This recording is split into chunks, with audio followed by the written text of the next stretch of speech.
wanting to experience more, and knowing that we're not meant to do this alone.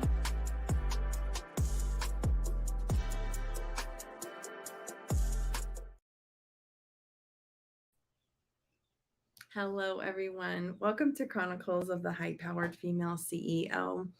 And this is our episode 12. I'm bringing in Kate Mckay.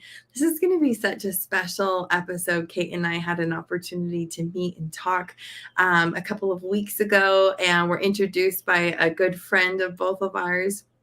And here we go. And we'll bring her in now. Hello. Hi, Kate. Hello. So, Kate, tell us how people typically know you. How do people know me? You know what's so funny? I always define myself, Melissa, as one of 9 children. And I think that was always how I led my whole life, because I think that so much defines who I am and how I show up in the world. I don't do that anymore, but that was always really a big part of knowing that I was a collaborator on this earth, birthed through chaos. Let's just be honest. Being in a household of 11 people is chaotic, but also knowing that much of growing up in a big family was learning the joy of celebration and the joy of being resilient and the joy of good food and community. So that's really the essence of who I am and how I walk through the world. And then all the other successes are sort of like on the periphery to that in many, many ways. But yeah.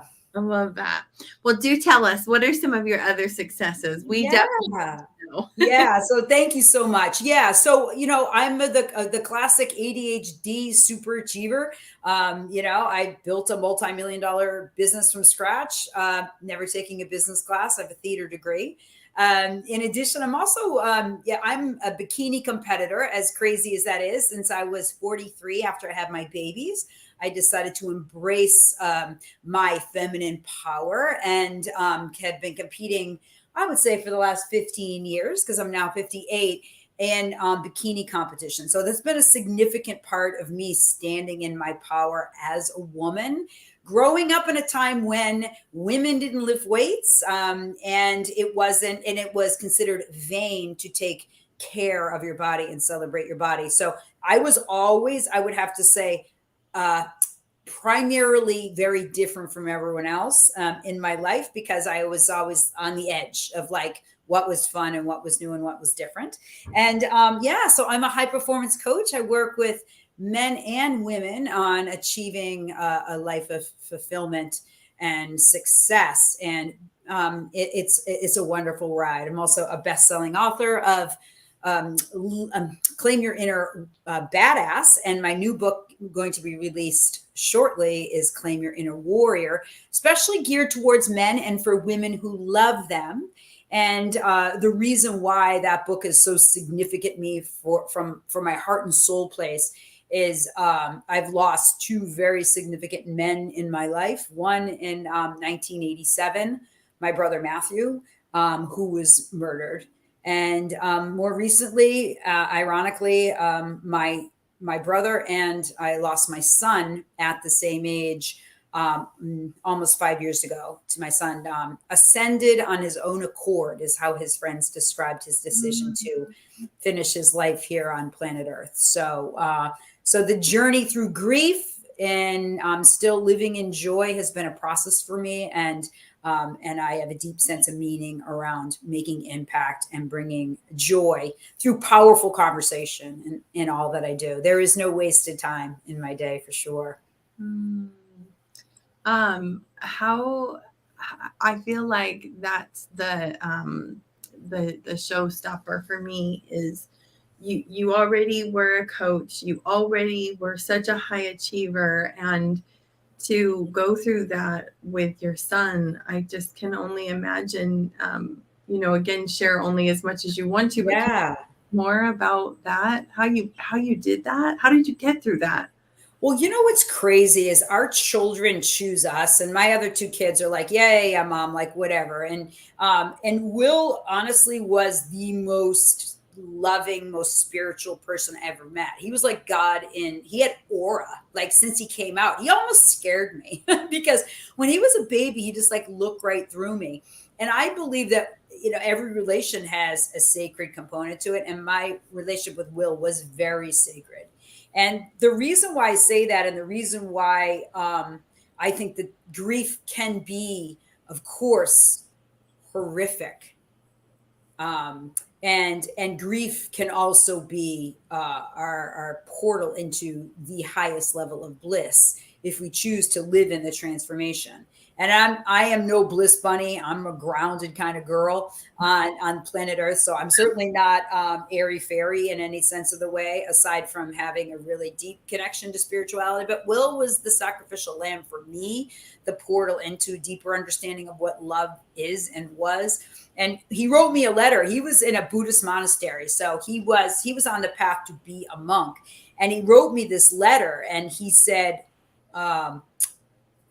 just get really emotional every time I think of the words. But he said, "You birthed me, fed me, raised me, took care of me when I was sick, and let me go when the time was right.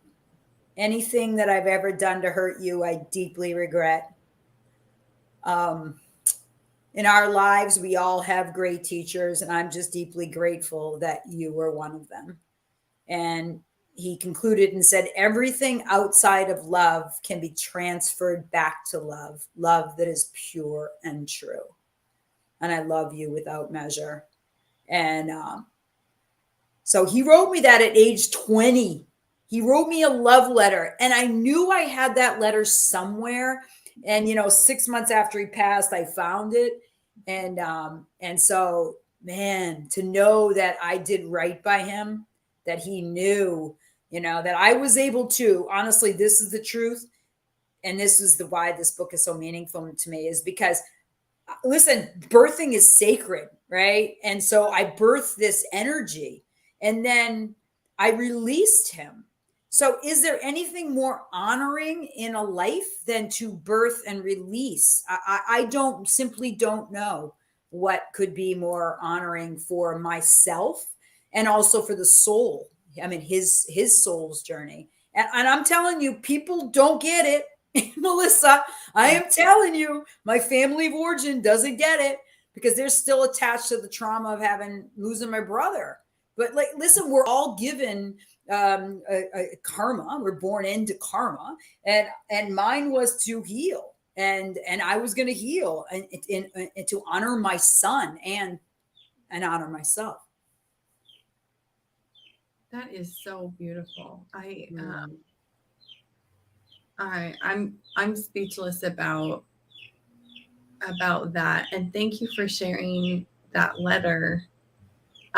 Clearly that has been such a boon for you because you had it memorized. So that says something about the anchor that was.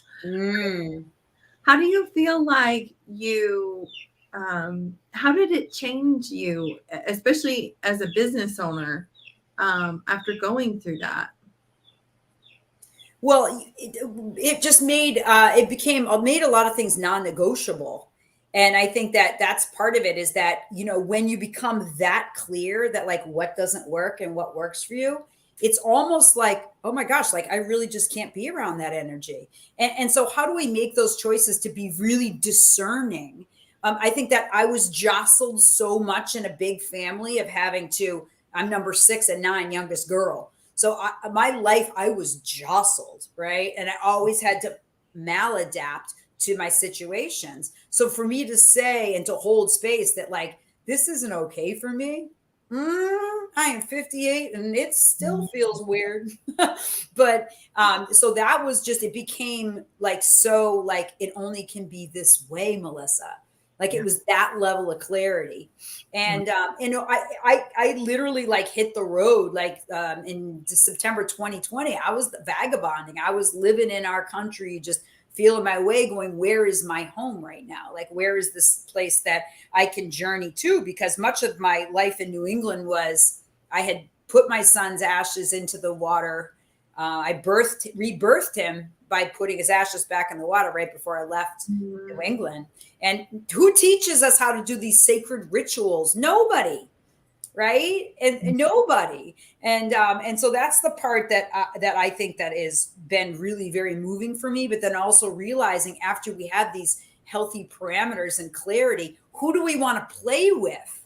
Like, who are these people that now are my sacred sisters and brothers that are going to move through this next stage of my life with me? And that's what I'm most excited about. And that's also challenge when you're so used to doing so much on your own as a warrior, as a mama warrior.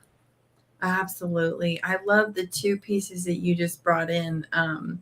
One about ritual, because I mean, after also having gone through much grief and loss in my life, it's like I felt like my choices were, I have two choices here. I can either find a way to deeply connect to and make meaning of this experience in my life, or I can go become an addict. Like, I don't see a middle ground. And I think that's what happens to us, but with no narrative, you know, around, we've lost those beautiful traditions and things to be able to really honor. Even in religion, I think, you know, often a phrase I will hear is like, you know, well, at least, well, if you ever start anything with, well, at least, you know, it's going to be bad, right? It's like, hey, don't say at least ever. No. Somebody who's going through something hard, there is no at least. No. There's no silver lining. Like, it's totally true. Process and journey. And so that's beautiful. And then the other piece about, you know, for lack of better words, is redefining your tribe. Finding those who will go so deep, right, with you, and also who are ready to expand. Yes. Yeah. My motto is go deep and bring the joy. Right. I mean, there is so much if we just go along the surface of life. And I think, man, our children, the younger generation, is such a great teachers for us here because they do have a deeper level of consciousness. I work with young people. I work with all different ages, but I have a fair amount of clients who are young, you know, 20s and 30s, who believe that there is wisdom and that I'm open to also the mutual learning and the journeying together. So absolutely. I love your 2 points. It's so true. Definitely ritual. Absolutely. You know, how are we coming up with our own sacred rituals and what's authentic to us, you know, and then who do we want to bring in? But, you know, this brings up an important point, and I'd love actually your thoughts on it, especially through your journey, is how do you discern the way you create relationship when you have a clear sense? Because, you know, when they say, you know, like it's lonely at the top, there's some truth to that at some level, right? But then it's like, how do you create once you're at a place of a higher frequency to create and be able to discern who are those right people that you want to play with? What's your take on that? I'd love your insight. Yeah, well, thanks, Kate. I think that the biggest thing is tapping into that intuitive space. Just like, how did you know, how to release your son's ashes, and how did you, right? Like, there is some deep goddess wisdom within us that we don't often tap into. And that's a huge part of my work, is just guiding women back to that truth that's already in them, because we know, and we have that inner knowing when someone comes into our space and we're like, this is not, I already know this is not going to be a fit.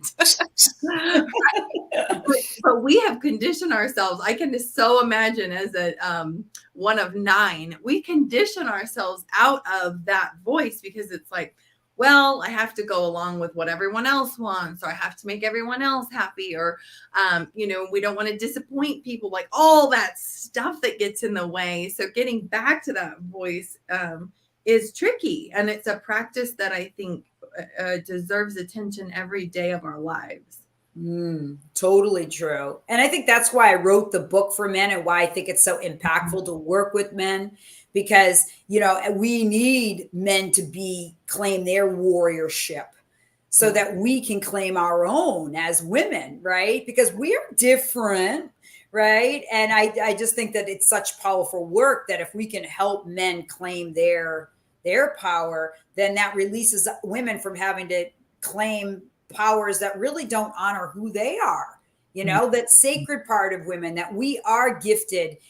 We are the lucky ones because we are the divine receivers. We are built to receive. How many women do we know that actually receive as a sacred practice? Give, give, give, give, give. The divinity's in the reception. We're built for it biologically. Yeah. And yet we don't honor that. No, we need to give in order to be loved. Yeah, exactly. Exactly. And when you think about yin and yang too, that masculine, feminine, yin and yang, ancient principles, yang is giving and yin is receiving. So I love that you're bringing that in.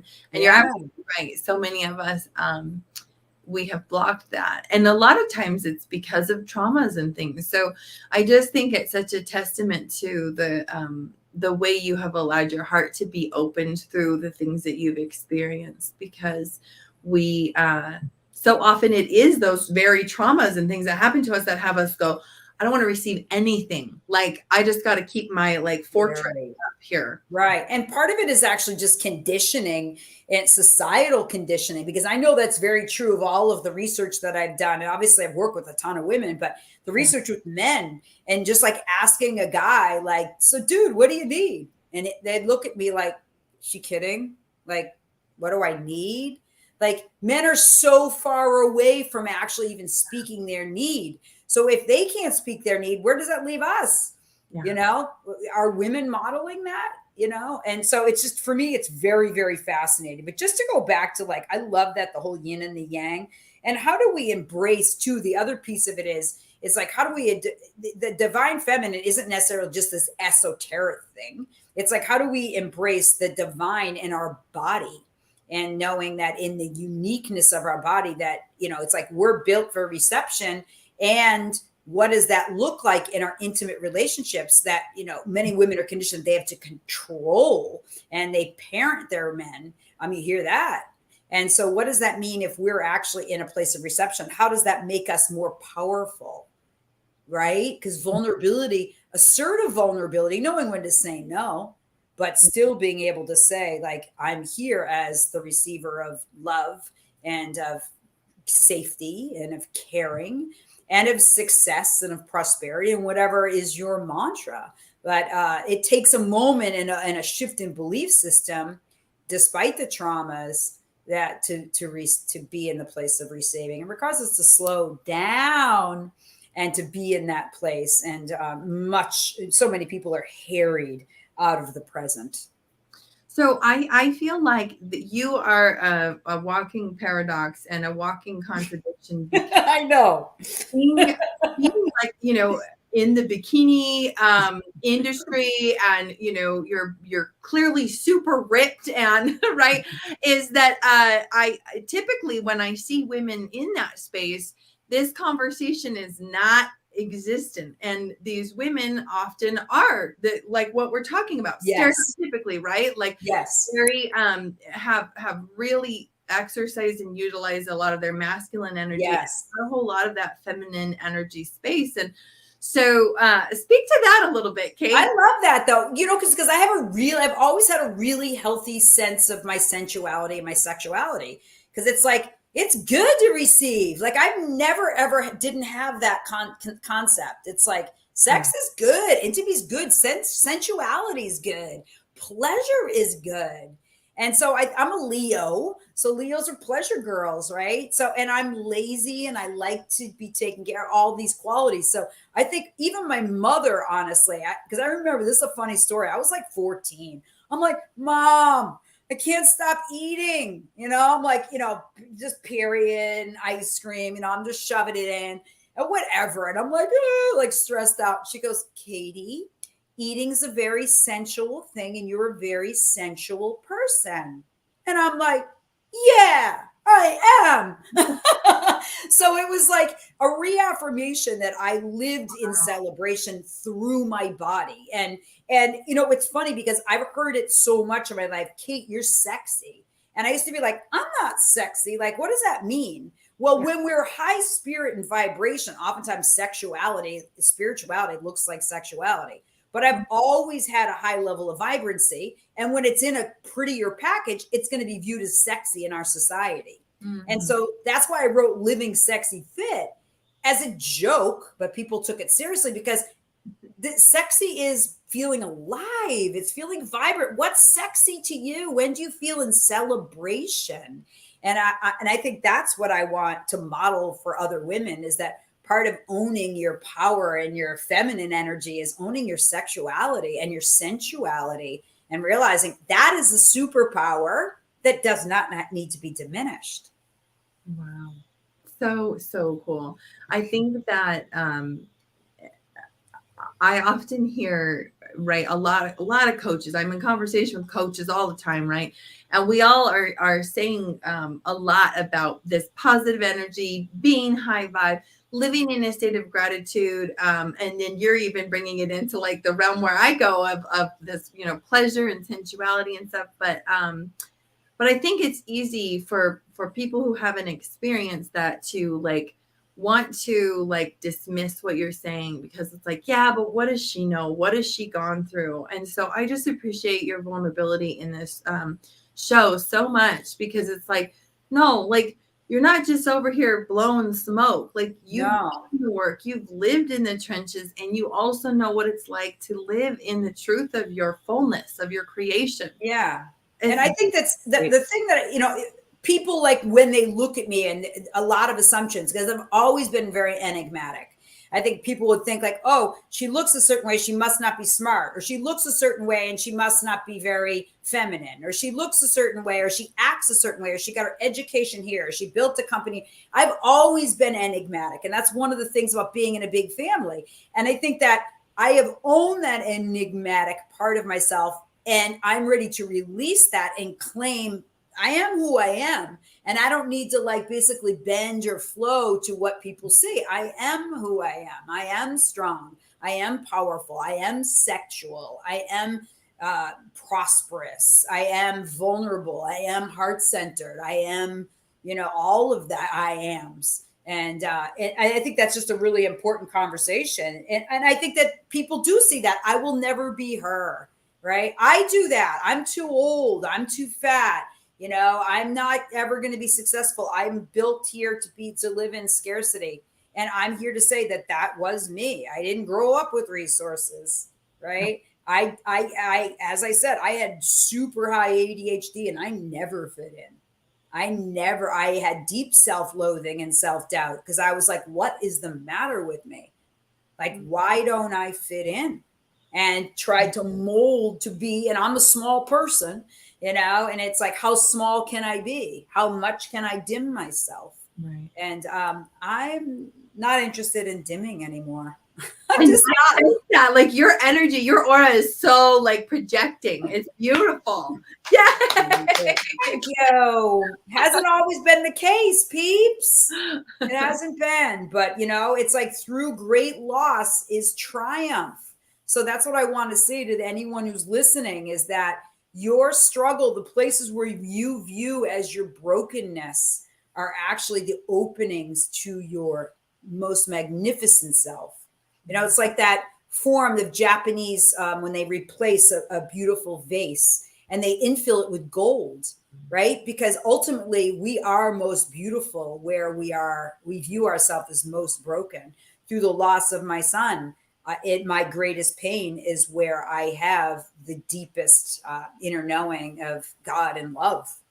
Like, who would have thought, right? Who would have thought, right? I wasn't going to do it the way that my family of origin did it. I wasn't going to hide from the grief. I didn't have shame around my son making his own choice.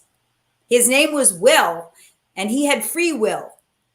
Yeah. Mm-hmm. So that's the power of like, we do have free will and we have the ability to make our own choices. And in fact, even my other two, this is a crazy story, but we were in meeting with the minister. I had two younger kids, they were younger. Will was the oldest.